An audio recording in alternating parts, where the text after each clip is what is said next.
नमस्कार. मी प्रांजल mind care या YouTube चॅनलवर आपले स्वागत आहे. मी एक प्रोफेशनल सायकोलॉजिकल काउन्सिलर, त्याचप्रमाणे लाईफ कोच. जी काही आपली मॅरेज, विवाह, लग्न ही एक सिरीज सुरू आहे, त्या सिरीजमधलाच हा समोरचा भाग. तर बऱ्याच वेळेस लग्नामध्ये किंवा लग्न झाल्यामध्ये पण आपण आता लग्नाच्या आधीचा विचार करतोय, म्हणजे विवाह करण्याआधी आपण कुठले गोष्टी चाचपडून बघितल्या पाहिजे, कुठल्या गोष्टींवर आपण विचार केला पाहिजे याबद्दल बोलतो आहे. तर लग्न होण्याआधी मुलांच्या विवाहामध्ये आईवडिलांनी किती हस्तक्षेप करावा हा प्रश्न बऱ्याच जणांचा मला आला होता. तर मुलांच्या विवाहामध्ये आईवडिलांनी हस्तक्षेप करावा की न करो, तर या प्रश्नाचं उत्तर आहे की मुलांच्या विवाहामध्ये आईवडिलांचा जो अनुभव असतो त्या अनुभवावरून त्यांनी त्याला समजून घेणं गरजेचं आहे, परंतु त्याच्यावर जबरदस्ती करणं हे अयोग्य आहे. हे आपण उदाहरणाने समजून घेऊया की एखादा मुलगा आहे किंवा एक मुलगी आहे. बरेचदा मुलांकडून होकार असतात, मुलीकडून नकार असतात, जी वेगवेगळी कारणं असतात. तर एक मुलगी आहे आणि तिने एक मुलगा पसंत केलेला आहे आणि तिला त्या मुलाशीच लग्न करायचं आहे. तर यावेळेस आईवडिलांनी त्याकडे दुर्लक्ष करायला हवं का? नाही, त्यांनी हस्तक्षेप करायला हवा, कारण त्यांचा अनुभव हा दांडगा असतो आईवडिलांचा. की पूर्णपणे दुर्लक्ष करायचं? आता हस्तक्षेप करणे म्हणजे विरोध करणे का? तर नाही. हस्तक्षेप करणे म्हणजे काय हे आपण समजून घेऊयाच. पण ज्यावेळेस आपण सोडून द्याय, काय तुला करायचंय ना, कर, ज्याच्याशी करायचंय त्याचं बघ, आम्हाला काही विचारू, असं करायचं का? नाही. तर तो मुलगा कुठला आहे, काय आहे ही माहिती आपल्या मुलीला विचारणे, त्यानंतर त्या मुलाशी संवाद साधणे आणि तो मुलगा योग्य वाटत असेल तर आपल्या मुलीचं लग्न लावून देणे, हा आईवडिलांचा हस्तक्षेप असायलाच हवा. कारण दोन गोष्टी आहे, ज्यावेळेस तुम्ही खूप जास्त हस्तक्षेप करता की नाही, तू त्या मुलाशी मुळीच लग्न करायचं नाही, काही झालं तरी आम्ही तुला लग्नाला परमिशन देणार नाही म्हणजे नाही. त्यावेळी काय होतं, मुलगी तुमच्या विरोधात घर सोडून निघून जाते. आणि आज आपण अशा कित्येक गोष्टी आपल्या कानावर येतात, न्यूज आपल्या कानावर येतात की कसले कसले प्रकार बाहेर सुरू आहे. म्हणून आपल्या मुलीला विश्वासात घेऊन जो कोणी मुलगा आहे त्याच्याशी संवाद साधून तो खरंच चांगला आहे की नाही आहे याची पडताळणी करणं हे गरजेचं आहे. तेव्हा आईवडिलांचा हस्तक्षेप हा प्रमाणात असणं खूप गरजेचं आहे.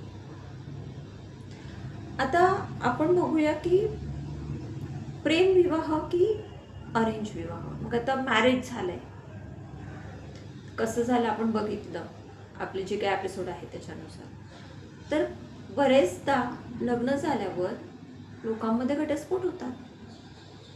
मग हे घटस्फोट अरेंज मॅरेजमध्ये जास्त होतात की लव्ह मॅरेजमध्ये जास्त होतात? तर त्याला एक गोष्ट नेहमी लक्षात ठेवायची की घटस्फोट हा विवाहाच्या प्रकारावरून होत नाही. की तुम्ही अरेंज मॅरेज केलं म्हणजे तुमच्यात जास्त अरेंज मॅरेज करणाऱ्या लोकांमध्ये जास्त घटस्फोट होतो की लव्ह मॅरेज करणाऱ्या लोकांमध्ये जास्त घटस्फोट होतो, असं नाही.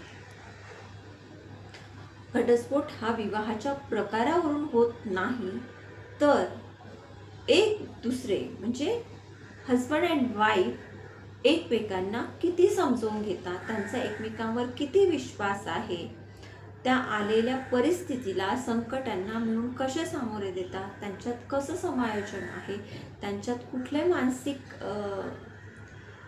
समायोजन करण्याची परिस्थिती आहे, यावर ते डिपेंड करतात.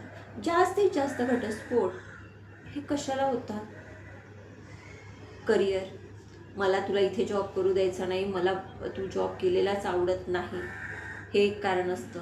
दुसरं, तू कुटुंबाची जबाबदारी घेत नाही, तू माझ्या आईवडिलांशी व्यवस्थित वागत नाही, मग तूही मला नकोस. तिसरं, व्यसन. एखाद्या व्यक्तीला खूप वाईट व्यसन लागतं, दारूचं असू दे, सिगरेटचं असू दे, किंवा जे काय ग्लॅम्बिंग वगैरे म्हणतात ते असू दे. त्यामुळे त्यांच्या संसारावर, त्यांच्या वैवाहिक जीवनावर परिणाम होतो आणि त्यामुळे घटस्फोट होतो.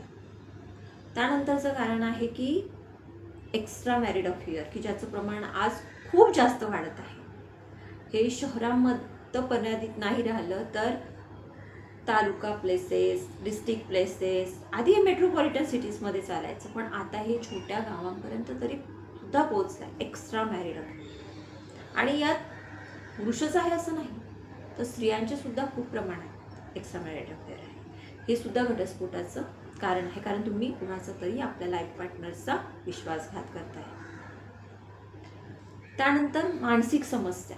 अनेक मानसिक समस्या निर्माण झालेल्या आहेत की ज्या लग्नाआधी दडवून ठेवलेल्या असतात, लपवून ठेवलेल्या असतात, आणि काही वेगवेगळ्या कारणांनी त्या परिस्थितीने निर्माण होतात, किंवा लग्नाआधी काहीही नसेल तरी लग्नानंतर काही कारणाने त्या समस्या, मानसिक समस्या निर्माण होतात. यामुळे घटस्फोटाचं प्रमाण वाढलं आहे. त्यामुळे अरेंज मॅरेजमध्ये जास्त घटस्फोट होतात, लव्ह मॅरेजमध्ये जास्त घटस्फोट, हा मुद्दाच नाही. घटस्फोट होण्याची ही कारण आहे. जर मानसिक समस्या जाणवत असेल तर त्याचा बरेचदा काय होतं ना, की मुलामध्ये जर मानसिक समस्या म्हणजे हजबंडमध्ये जर जाणवली तर वाईफ एकदम हे होऊन जाते की आमचं कसं होणार, आमचं कसं होणार वगैरे वगैरे. किंवा वाईफमध्ये जर ती जाणवली तर आता ही तर गेलीच, ही तर कामातूनच गेली. मानसिक समस्या म्हणजे पागल होणं नाही आहे, हा फरक आधी समजून घ्या. पण आपल्याकडे त्याला खूप वेगळ्या नजरेने बघितलं जातं. काउन्सिलरकडे जायचं म्हणजे 10 लोक विचार करतात. लोक काय विचार करतील, कशाला गेली असेल, कशाला गेला असेल, याला काय झालं असेल. नाही, आपण जेव्हा आपलं मन, जसं आपलं शरीर थकतं त्यावेळी काय होतं, आपण आजारी पडतो. ज्यावेळेस आपलं शरीर दमतं त्यावेळेस जेव्हा आपण आजारी पडतो, त्याचप्रमाणे आपलं जेव्हा मन दमतं त्यावेळेस त्याला सुद्धा समुपदेशनाची गरज असते, एका मदतीची गरज